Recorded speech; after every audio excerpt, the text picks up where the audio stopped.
సముద్ర తీర ప్రాంతాల్లో పర్యాటకుల సందడి నెలకొంది.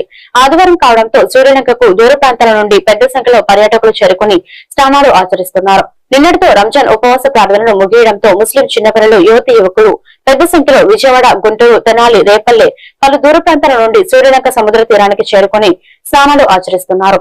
పర్యాటకులు మాట్లాడుతూ సూర్యలంక సముద్రం చాలా బాగుందని, ఇక్కడ సౌకర్యాలు బాగా ఏర్పాటు చేశారని పర్యాటకులు తెలిపారు.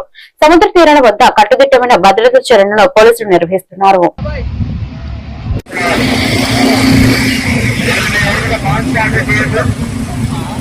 కొంతమంది బాల్స్ ఆడుతూ ఉన్నారు. పక్కవారి దగ్గర కూడా ఉంది కాబట్టి ఎవరు కూడా బాల్స్ ఆడలేదు.